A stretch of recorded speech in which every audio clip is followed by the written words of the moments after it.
umunyarwandakazi n'uteye nk'igisabo kandi ndatekereza ko byose bigaragara. Abantu batangiye kurangarira ibyifatamo gute? Yes, arijye bibaho ariko ntago numva nibaza impamvu bandangarira.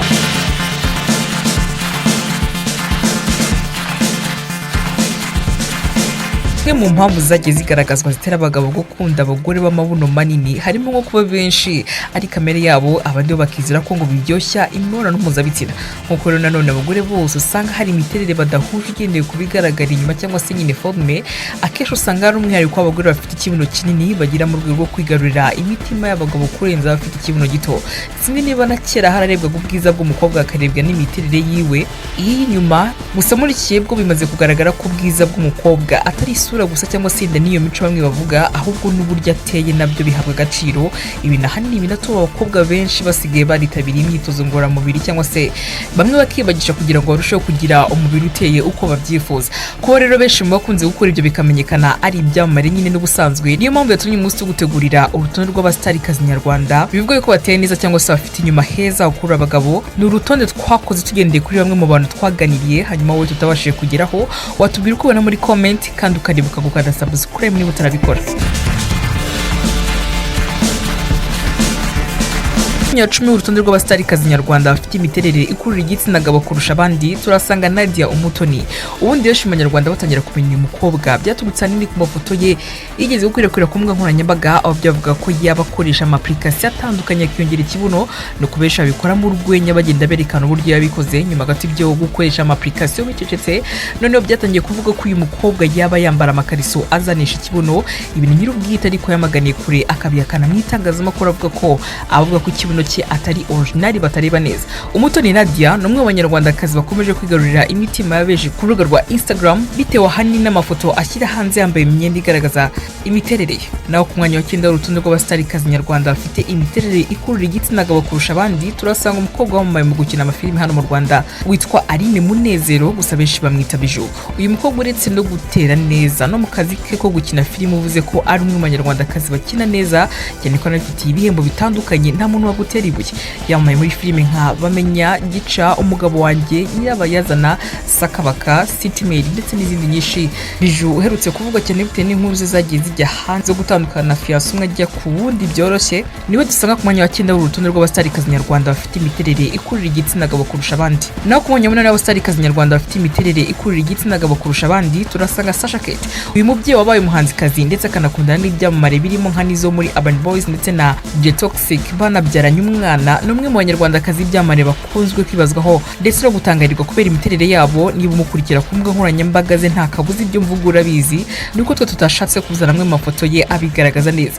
Sandrine Gasaro amenyekaye cyane nka Sasha Kate, umwe mu Banyarwandakazi bakunzwe ku mbuga nkoranyambaga by'umwihariko ku rubuga rwe rwa Instagram. Nyuma yo guhagarika umuziki kuri ubu Sasha Kate arikorera acuruza imyenda myiza kandi igezweho. Iyi ngiyi uzabwirwa nuko yanditseho amazina ye Sasha Kate. Ku mwanya wa 7 w'urutonde rw'abasitarikazi nyarwanda bafite imiterere ikurura igitsina gabo kurusha abandi hano mu Rwanda turasanga Uwase Hirwa Honorine, uyu wamamaye ku izina ry'Igisabo. Uyu mukobwa yatangiye kuvugwa muri 2017 ubwo yitabiraga ijonjora rya Miss Rwanda mu mujyi wa Rubavu agakoresha amagambo atazibagirana mu mateka y'irushanwa. Ari nicyo kintu cyatumye akomeza kuvugwa. Icyo gihe Hirwa ukomoka i Remera kwamara kwe mu Rwanda byaturutse ku gisubizo yahaye akanama nkemurampaka ubwo yabazwaga ishusho ikwiye kuranga umunyarwandakazi nyawe. Icyo gihe umukobwa yasubije avuga yuko umunyarwandakazi nyawe akwiye kuba ateye nkawe nk'igisabo, ati kandi biragaragara. Umunyarwandakazi ni uteye nk'igisabo kandi ndatekereza ko byose bigaragara. Miss Igisabo umwe mu bakobwa bakunzwe kuvugisha abasore cyangwa se abagabo benshi kubera imiterere ye. Mu minsi ishize aherutse gushyira hanze amafoto abinyujije ku rukuta rwa Instagram yerekana imiterere ye. Iki gihe abantu benshi bongeye kugira byinshi bavuga ku miterere y'umukobwa, bakagenda bagaruka mu gutangarira ubwiza ndetse n'imiterere y'umunyampinga watwaye ikamba rya Miss Popularity 2017. Ku mwanya wa 6 w'abasitarikazi nyarwanda bafite imiterere ikurura igitsina gabo kurusha abandi turasanga umunyamidelikazi Mimi Mirage. Uyu mukobwa udakunze kuba mu Rwanda azwi cyane mu bijyanye no kumurika imideli, cyane ko yagiye akorera inzu zitandukanye kandi zikomeye mu bihugu bikomeye zirimo nka House of the Rio yashinzwe n'umuhanzikazi Beyonce afatanyije na nyina Tina Knowles. Harimo kandi Apple Bottoms yatangijwe n'abarimo umuraperi Neri, hakaza Maza Boy Tech, Roberto Cavalli, Versace ndetse n'izindi nyinshi zigiye zitandukanye. Mu Rwanda ho hari bamwe bamenye kumumenya cyangwa se batangiye kumwitaho ubwo yagiranaga umubano udasanzwe na Miss Mwiseneza Josiane Miss Popularity 2019. Mimi nayo ku rukuta rwa Instagram akunze kugaragarizwa cyangwa se kwibazwaho bitewe n'imiterere y'umubiri we. Naho ku mwanya wa gatanu abasitarikazi nyarwanda bafite imiterere ikurura igitsina gabo kurusha abandi, turasanga undi mukinnyi wa filime ukunzwe n'abatari bake by'umwihariko igitsina gabo, umukobwa benshi bita uw'amabuno. Abantu batangiye kurangarira ibyifatamo gute? Yes, aribyo bibaho ariko ntago numva nibaza impamvu bandangarira.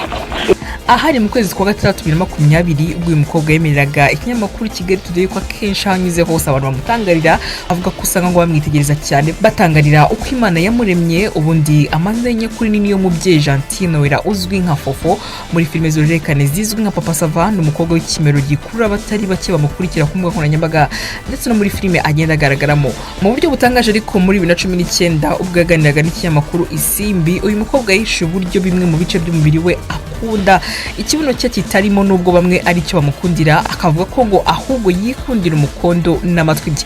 Mu bantu b'igitsina gabo bose bakunze cyangwa se bakunda cyane uyu mukobwa, umutima we kuri ubu ngubu wahisemo umuhanzi w'umurundi utuye muri Leta Zunze Ubumwe za Amerika, n'umuhanzi witwa Patron HP. Fofo ahetse no kubwira igihe yuko nta gihindutse ahubwo minsi iri imbere abangaba twabona invitation zabo z'ubukwe. Kumenya ko n'abasitarikazi nyarwanda bateye neza cyangwa se bafite imiterere ikurura igitsina gabo kurusha abandi, wo turawusangaho Miss Pamela Uwikeza. Uyu mukobwa atangiye kumenyekana ubwo yitabiraga irushanwa rya Miss Rwanda 2019, ariko bikaba akarusho inkuru z'urukundo rwe n'umuhanzi The Ben zigiye hanze. Nawe n'umwe mu banyarwandakazi byamamare bateye neza cyane, imiterere y'umukobwa ikaba ikunze gutangarirwa kandi agakudirwa n'uburyo we ari mwe mu bantu bateye neza kandi batiyambika ubusa. Uko benshi babona imiterere ye uzayibona kenshi muri comments z'amafoto ashyira kuri Instagram, aho benshi imiterere y'uyu mukobwa batajya bayimenyera. Miss Pamela Uwikeza wahatanye muri Miss Rwanda 2019 akaza mu bakobwa 20 bashakishwagamo Nyampinga w'u Rwanda, nubwo nta kamba na rimwe yegukanye ntibyamubujije kumenywa na benshi kubera imiterere y'umubiri we, aho benshi bakomeje kugenda babigaruka bavuga yuko ateye nk'igisabo cyangwa se ngo ari we gisabo cya nyacyo, bagira bati niwe gisabo urekuriye wadutuburiye. Ahangaha bamugereranyaga na Miss Honorine uyu twasanze ku mwanya wa 7. Naho ku mwanya wa 3 w'abasitarikazi nyarwanda bafite imiterere ikurira igitsina gabo kurusha abandi, turasanga na Weber. Yasente Weber super sexy cyangwa se na Weber ni umugore wamamaye cyane ku mbuga nkoranyambaga, akaba umunyarwandakazi ukunze gushyira hanze amafoto agaragaza imiterere ndetse yewe rimwe na rimwe akagaragaza imyanya y'ibanga. Ibintu rero bituma abamukurikira ku mbuga nkoranyambaga bahora biyongera umunsi ku munsi. Ubundi super sexy akomoka i Nyamirambo, aho yavuye muri 2011 akajya muri Uganda kwiga kaminuza. Muri iki gihugu ni naho yahuriye na Matthew Weber uyu bakundanye imyaka inyuma bakaza no kurushinga. Kugeza ubu ngubu we n'umugabo we baba muri Leta Zunze Ubumwe za Amerika. Nana aherutse gutangariza ikinyamakuru Isimbi ko mu Rwanda azajya haza aje gusura umuryango we, ariko ngo ntazatura ukundi. Naho ku mwanya wa 2 w'abasitarikazi nyarwanda bafite imiterere ikurura igitsina gabo kurusha abandi, turasanga the Queen. Kugira ubwiza burangaza benshi ndetse n'imiterere ikurura benshi bigahuzwa no kwibanda mu gukoresha imbuga nkoranyambaga, nibyo bintu byatumye umukobwa uzwi nka The Queen akomeza kwigarurira abakunzi benshi hirya no hino ku isi.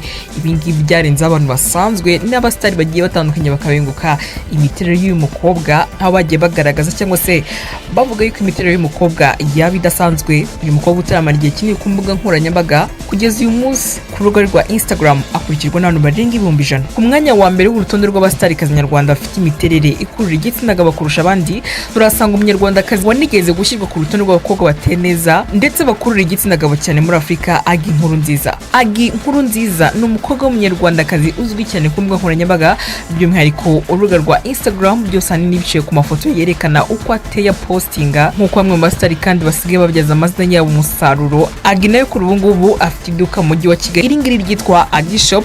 Mushimira cyane we twanye muri kiganiro. Niba hari umustarikazi nyarwanda uzi twibagiwe ufite nayo imiterere ikurura igitsina gabo, bitubwire muri comment, hanyuma kandi ntibagirwe gukora subscribe.